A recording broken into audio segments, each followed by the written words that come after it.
Friday night, 11 o'clock. I had just driven my sister's best friend home and pulled up in front of her place. The porch light was yellow. The rain had just stopped. She stepped out, but she didn't go inside. She stood on the bottom step, turned back, and looked at me. Then she whispered very softly, "Come inside, just for tonight." I froze. My face went hot. 3 years of knowing her, and she had never used that voice with me. She reached out, took my wrist, and pulled me across the threshold. I thought I knew what she was asking.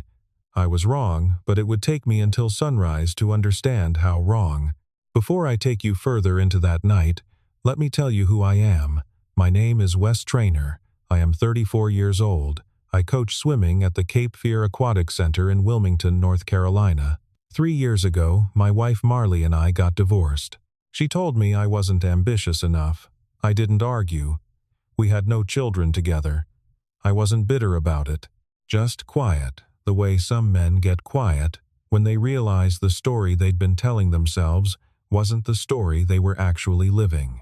I live in a small blue clapboard bungalow my aunt left me when she passed. Wooden porch, tin roof, wind chimes that never stop when the sea breeze comes in off the sound. There is always a faint smell of chlorine on my hands and on the cuffs of my shirts, no matter how many times I wash them. That smell is my whole adult life, condensed into something you can only just barely notice if you stand close. 8 months ago, my sister Hannah moved in with me. She is 28. Her lease had ended, and she'd taken a new remote job, and she needed a soft landing while she figured out her next place. I didn't mind.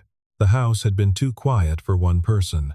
Hannah runs every morning at 6, drinks her coffee black, and doesn't ask me questions I don't want to answer. She is the best kind of company, the kind that doesn't make you perform. She brought her best friend, Ray Doran, to dinner every Friday. Ray is 30. She works at a small flower shop downtown, one of those places where the front window smells like eucalyptus, even from the sidewalk. I had known Ray for 3 years by then, since Hannah's 25th birthday. There was something very quiet about her. She didn't push into rooms, she didn't demand attention, but when she left a room, the chair she'd been sitting in stayed warm for a long time, and you noticed it, even if you didn't want to. That Friday started like every other Friday. The three of us made spaghetti. Hannah told a story about a customer who'd bought a bouquet for his wife's birthday and gotten the date wrong by 2 weeks. Ray laughed, a small laugh, close to the collarbone. We ate. We cleared plates. It was normal. At 9:30, Ray stood up to leave. She said her goodbyes. She picked up her jacket, and then she sat back down. She stood up again 10 minutes later, and sat back down, and stood up, and sat back down. She wasn't obvious about it. Anyone else would have thought she just kept forgetting something. But I watched her long enough to see her fingers keep going to the strap of her purse and then letting go like she was trying to make herself pick it up and couldn't quite finish the motion. It was almost 11 when Hannah, at the sink washing dishes, went very still. The plate in her hand shook once. She was looking out the kitchen window into the dark street. Then she wiped her hands on her jeans and pulled me by the elbow into the kitchen hard, not the way she usually touched me, not like my sister. "Please, just do this for me tonight," she said, keeping her voice low. "Drive Ray home. Don't ask. I'll explain later." I started to ask why we couldn't just let Ray drive herself, like every other Friday. I looked at Hannah's face and swallowed the question. My sister is not somebody who scares easily, but in that moment she was scared, and I could see it in the way her jaw wouldn't quite close all the way. From the living room, Ray's voice came through with a brightness that was slightly too bright. "If it's a hassle, I can just take an Uber, really." "You are not taking an Uber," Hannah cut in. "Wes is driving. Get your jacket." My sister does not ask for things. She waits. So when she asked, I picked up my keys off the counter and didn't look back. I thought I was doing my sister a favor. I thought Ray just didn't want to drive tired at the end of a long week. It would be almost dawn before I understood that neither of those things was even close to true. The drive was silent. Ray sat in the passenger seat with both hands folded on her lap, staring straight ahead through the windshield. She didn't check the side mirror. She didn't look out the window. Most people, when they're a passenger at night, do one or the other without thinking. She did neither. The radio was playing an old blues track. A horn line came in and she flinched, just a small flinch, and I turned the radio off without saying anything. We got to her house. It was a small, one-story rental, wooden porch, a dying rosemary plant next to the bottom step. The porch light was already on, the same yellow as mine. I meant to say goodnight. I meant to wait until she got inside, then drive home. She didn't get out right away. Then came the whisper I've already told you about, and her hand on my wrist, and me walking behind her through the door. She locked the door. Both locks, top bolt, bottom bolt. Her hands were shaking, just a little. I saw it before she hit it. She made tea. I sat on the sofa with my hands on my knees, not sure where to put them. She handed me a cup and sat down in the armchair across from me, not on the couch, not next to me. As far as she could sit in a room that small. I understood it right then. This wasn't what I'd been afraid it was. On the porch, in the whisper. "Can you sleep here tonight?" she said. "Just tonight. I'll explain. But not right now. Please." I nodded. She went into the bedroom and closed the door, but not all the way. She left it open by an inch. I lay on the sofa with my jacket on, my keys still in my pocket, and I slept the way you sleep on someone else's couch, half in, half out, listening to the clock, listening for her when she turned over in bed. At 4:30 in the morning, I woke up on reflex. I always wake up at 4:30 because I check the pool before my first lesson. It's a habit of the body, not of the mind. I got up quietly and walked the perimeter of her house without thinking. Front door fine. Front windows fine. Back door. The frame around the back door had fresh pry marks. The wood was newly split. It hadn't weathered yet. Somebody had tried to get in with a small crowbar, probably in the last day or two.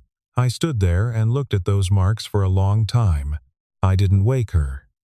I just took a photograph with my phone, closed the door, and went back to the sofa. I sat there watching the door to the bedroom that she'd left open by an inch. Now I understood why it was open. She had wanted to be able to hear the front door if anything happened. She had wanted to be able to hear me. She came out at 7. She looked at me. She didn't ask if I'd slept. She just made coffee. Then she went into her bedroom and came back with a small ring of keys on her palm. "Spare set," she said. "Hold on to them for me, in case you need to step out or come back." I opened my mouth to say I didn't need them. Her hand was already at her side, and the keys were in my palm, so I put them in my jacket pocket. Neither of us mentioned the whisper from the night before. Neither of us mentioned the pry marks on the back door. She didn't know yet that I'd seen them. I drove home with the coffee cooling in the cup holder and the keys pressing lightly against my chest through the fabric of my pocket. That is how it started. That is how the next 3 weeks started too. The first Saturday after, I bought a doorbell camera and drove over with it on the passenger seat. I told her I had a spare one at my place I wasn't using, and she should just have it. She looked at me a long time before she nodded. I installed it in 40 minutes. She stood on the porch and watched me the whole time without saying anything. The second Saturday, I told her the deadbolt on her front door was loose, and I was going to replace it. She didn't ask how I knew. She made coffee. She handed me the cup, and our fingers touched briefly. Neither of us said anything about it. Later that same week, I came back at dusk to install a motion sensor light in her backyard. She held the flashlight for me while I worked. There was one moment where I stepped back and bumped into her barely, more of a brush, and we both pulled away like we'd touched a live wire. She held out the flashlight again. Her hand was shaking a little. I took it. Neither of us said anything. The third Saturday I came over and there was nothing left to fix. I told her I was in the neighborhood. That was a lie. We sat on the porch for 20 minutes. She sat on the step below mine. Neither of us said anything for most of it. Then I drove home. Hannah started looking at me differently when I came in late on Saturdays. "What are you doing over there?" she asked me one night, standing in the doorway of my bedroom. "Fixing things at your friend's place," I said. She was quiet for a long time. Then she said, "Don't scare her, Wes, please." I thought she was talking about my feelings for Ray. I thought she was warning me not to push too hard, not to say anything too soon. I told her I wouldn't. She looked at me for another long second and then nodded and went to bed. It would be weeks before I understood what she'd actually been saying to me. She wasn't warning me about my feelings. She was warning me not to find out the truth because she knew what I would do with it. It was during that third week that I saw the gray sedan for the first time. I was walking back to my truck after a coffee at Ray's, and there it was, parked at the end of her street, 3 houses down. The engine was off. There was a man inside. He looked at me through the windshield. I looked back at him, didn't nod, didn't turn away, didn't blink. 3 full seconds. Then he started the engine and drove off. I didn't tell Ray. I didn't tell Hannah. When I got home, I opened the doorbell camera app and started saving every night's footage to an external drive, with timestamps, in a folder I labeled with only a date range and nothing else. The ring of keys came out of my pocket 3 times that week. Once in the truck the morning after the whisper, once on my kitchen counter where Hannah saw it and didn't say anything, and once on Ray's kitchen table the afternoon I installed the motion light. She saw me put it back in my pocket. She didn't say anything, but she looked at me the way she had on the morning she first gave them to me. I didn't know yet that she'd been in love with me for 3 years. She didn't know yet that I'd started waking up earlier on Saturdays, shaving more carefully, changing into a drier shirt before I drove over. We were both pretending this was a neighborly thing. Neither of us was pretending very well. "You don't have to keep coming," she said once. On a Saturday afternoon, when I finished tightening the last screw on the sensor light. "I know," I said. There was a long pause. "Okay," she said, very quietly. Later, I would think that was the closest thing to a promise either of us had made to each other, and neither of us knew we'd made it. For 3 weeks, we were building something we didn't have a name for. I told myself I was helping a friend of my sister's. I told myself I hadn't noticed the way she looked at me when I bent down to check the lock. I told myself a lot of things that weren't true. But the biggest one, the one I couldn't stop telling myself, was that I still believed I was the only one keeping a secret in that house. Marley came to my door on a Tuesday afternoon. 3 years without seeing her. She still wore the same perfume. Still the same red lipstick. Still stood with her shoulder turned slightly, the way she used to stand when she was waiting for somebody to take her picture. That afternoon she had on a red wool jacket that was too bright for my small living room. "I just want to talk, Wes. 10 minutes. I let her in. I didn't offer coffee. She sat down at my kitchen chair, Ray's chair, the one Ray always took on Friday nights. Her eyes moved around the room the way a realtor's eyes move, cataloging, measuring, pricing. They stopped on the small ring of keys on my kitchen counter, Ray's keys. Marley picked them up, turned them over in her hand, set them back down. She made a small sound in her throat halfway between a hum and a laugh. "New," she said. Then she stood up and walked out. No question. No explanation for why she'd come. She had come to confirm something, and she had confirmed it. I stood in my doorway and watched her drive away. Something in my stomach knotted up. I knew Marley. She had not come by just to look. 3 days later, I found out what she'd been looking for. It was a Friday. Dinner as usual, Hannah cooking, Ray helping with the plates, me setting the table. The doorbell rang. I opened it. Marley was standing on my porch with her phone in her hand and the late afternoon sun red behind her. "I did a little reading, Wes. Public records are public." She walked past me straight into the dining room. Ray was setting down a plate. Hannah was carrying the pot in from the stove. Both of them stopped moving when they saw her. Marley held up her phone.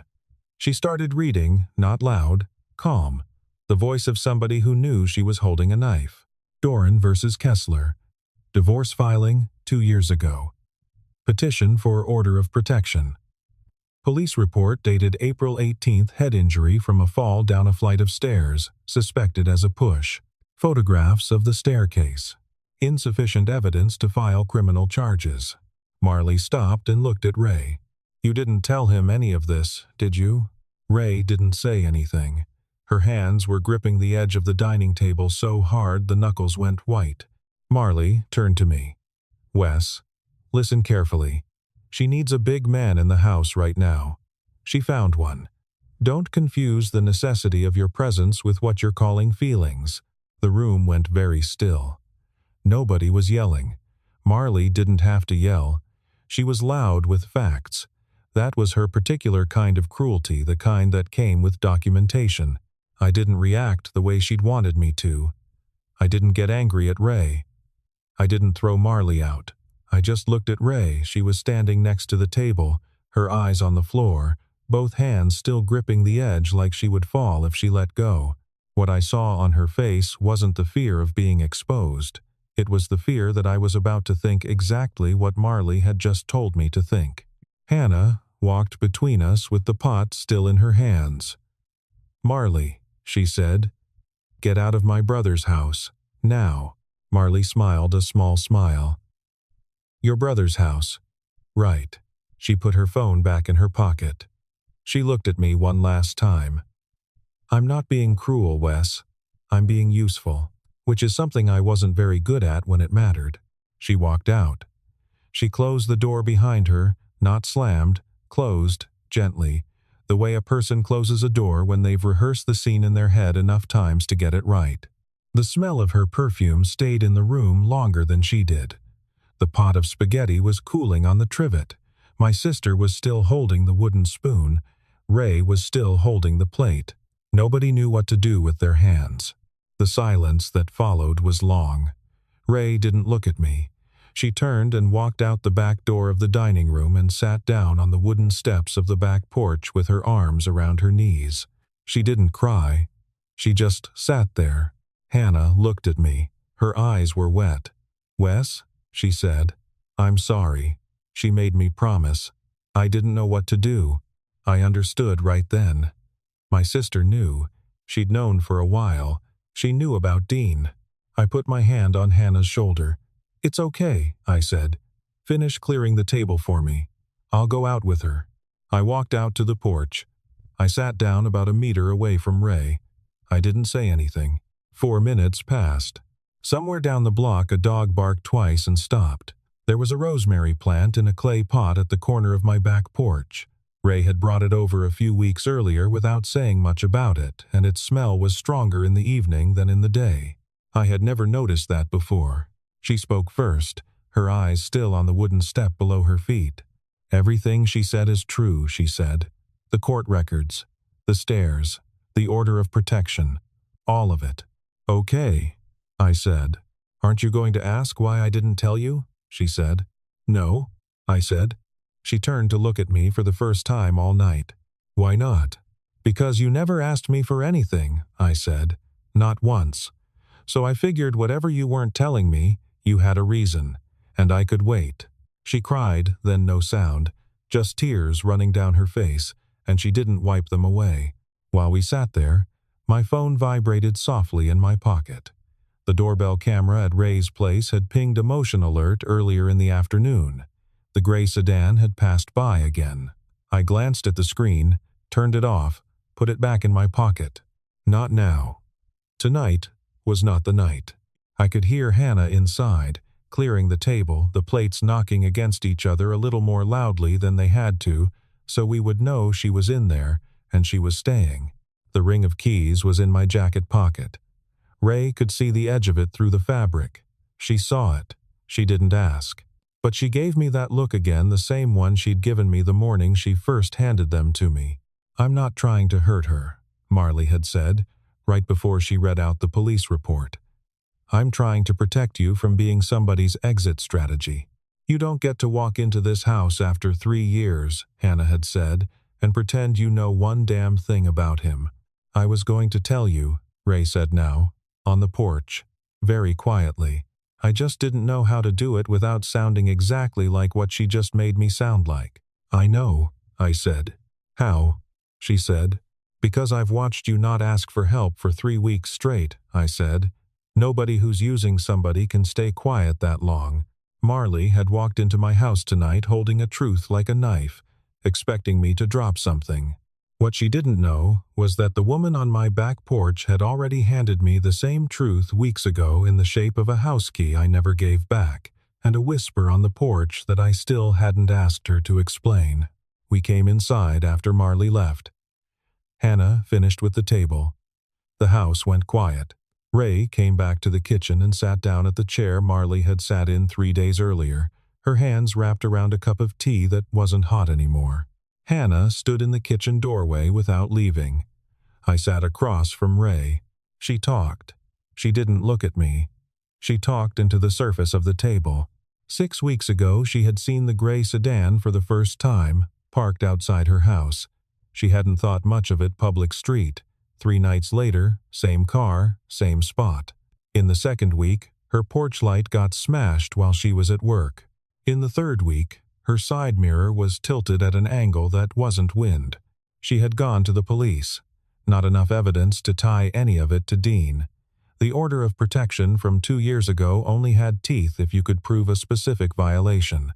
No witnesses, no photographs, no case. 5 weeks ago she had told Hannah, and she had made Hannah promise not to tell me. You know your sister, she said. She keeps her word. She asked me a couple of times if she could tell you. I said no. I made her promise. I looked at Hannah. My sister was standing in the kitchen doorway, hugging her own elbows. She nodded. I'm sorry, Wes. Ray kept going. That Friday at 11 o'clock, she said Hannah and I both saw him through the kitchen window, in the car, across the street, waiting for me to leave alone. I didn't want to walk out to my car by myself. I also didn't want to pull you into any of it. Those 2 things at the same time. Can you imagine what that feels like? She looked at me. What I whispered on my porch that night, it wasn't what you thought I was saying. I just didn't want to stand out there by myself. I'm sorry that I let you misunderstand. I misunderstood for about 20 minutes, I said. After that I knew, and I still slept on your couch. She almost smiled the first smile of the whole evening. Then she went quiet for a long time. When she spoke again, she spoke slowly, each word rationed. There's something else, she said. And I don't want anything from you when I say it. I need you to hear that part first. I nodded. I've loved you since Hannah's 25th birthday, she said. 3 years. You were standing at the kitchen counter mixing punch for the guests, and you didn't know you were mixing it wrong. You picked up the wooden spoon and you asked Hannah if it was right. And I remember thinking, I'm in trouble. I was still Dean's wife then, so I buried it. I refused to let myself name it. After the divorce, I told myself I would get over it in 6 months. I didn't. I came to your Friday dinners because of Hannah and because I got to sit in a room that had you in it. That was the real reason. Dean was the other reason. I had 2 reasons for coming to your house. Both of them were true. Marley wasn't wrong. She only had half of it. She stopped, looked down at her tea. If you want me out of your house tonight, I understand. If you want me out of your life, I understand that too. I just didn't want you to hear this through Marley's mouth. My sister walked from the kitchen doorway to the table. She sat down next to Ray. Wes, she said, she made me promise because she knew you. She was scared you'd go find Dean and do something stupid. I agreed because I was scared of the same thing. I didn't keep it from you because I'm a bad sister. I kept it from you because I was trying to protect both of you at once. I sat there for a long time without saying anything. I looked at the ring of keys on the table. They were no longer in my jacket pocket. I couldn't remember taking them out. Maybe I had set them down when I sat down. I picked them up. I put them back in my jacket pocket, slowly, so that both of the women at the table could see me do it. Then I spoke. Ray, I said, listen carefully. You are not going anywhere tonight. Hannah's room has an extra bed. You sleep there. And there is something I need you to hear. I'm not staying in this because you need a big man in your house. I'm not staying because I want to be the guy who saves you. I hate both of those reasons. I'm staying because I have come over to your house 3 Saturdays running, and by the last one I had nothing left to fix, and I still came. You are not a project. You are the reason I leave my own house." She cried, then not silently this time. Soft, but there was a sound to it. Hannah put her hand on Ray's shoulder, then on mine. She stood up. "I'm going to bed," she said. "You two sit as long as you want to." She turned off the hall light behind her as she went and left us in the yellow of a single kitchen bulb. My phone vibrated once more, quietly. The camera at Ray's place had pinged again, a shadow across her back gate, 30 seconds earlier. I turned the screen face down. I didn't say anything. Tonight, Ray was not going back to that house. Tonight was enough. She had spent 3 years being quiet about the one thing that could have changed both our lives. That night, at my kitchen table, I finally understood quiet is not the same thing as hidden. She had been showing me every Friday. I just hadn't been brave enough to read it. The week after that night, Ray still went home during the day. But at night, she stayed at my house, in the guest room next to Hannah's. Nobody named the arrangement. I drove her home each morning so she could pick up clothes and drive to work. I picked her up in the evening after my last swim class. The first Saturday morning after her confession, Ray sat at my kitchen table with a cup of coffee held in both hands.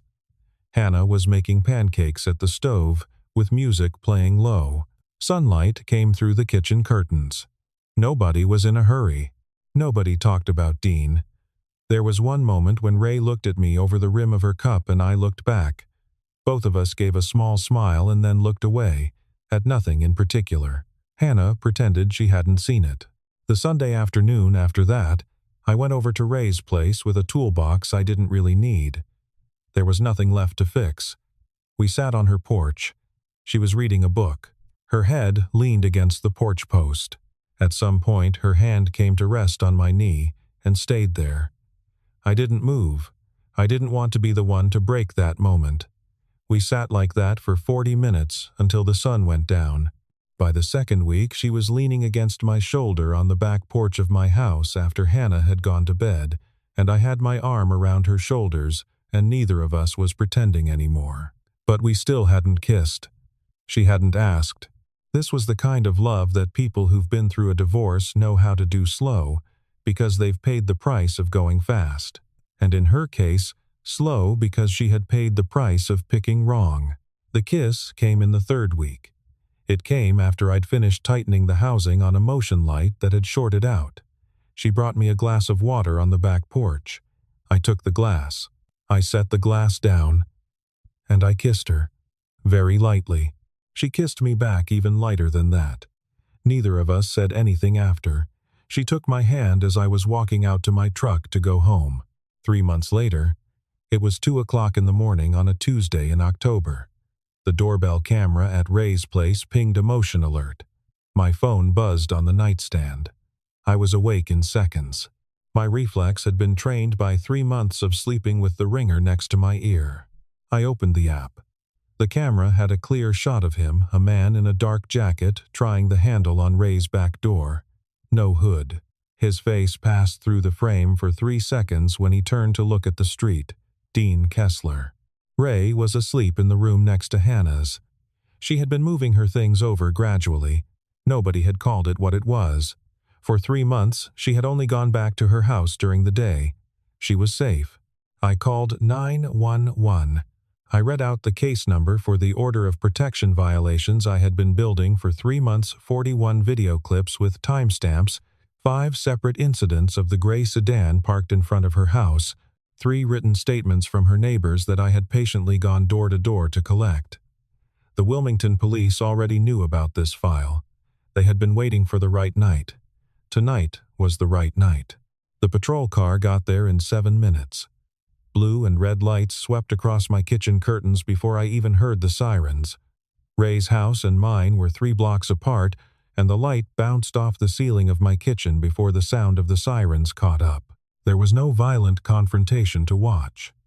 I sat at my kitchen table with the phone in my hand, and I watched Dean get pressed face down onto the grass of Ray's front lawn through the doorbell camera, handcuffs, into the back of the car. Done in 4 minutes. Ray woke up because of the sound of my phone and then the sirens. She came out to the kitchen in bare feet. She didn't say anything. She looked at me. I handed her the phone. She watched the clip of Dean being put into the patrol car. She watched it twice. Then she turned the screen off. She handed the phone back. She sat down across from me. 1 minute, 2 minutes, 3 minutes. Neither of us said anything. Then she reached across the table and put her hand on top of mine. She didn't grip it. She just laid it there. I turned my hand over. Our fingers interlaced. Hannah woke up because of the sirens on the street. She came out to the kitchen. She saw the two of us at the table, our hands laced together, neither of us speaking. She didn't say anything. She just nodded once. She went back to her room. She closed the door gently. "I don't want to go home tonight," Ray said, very quietly, after Hannah had left.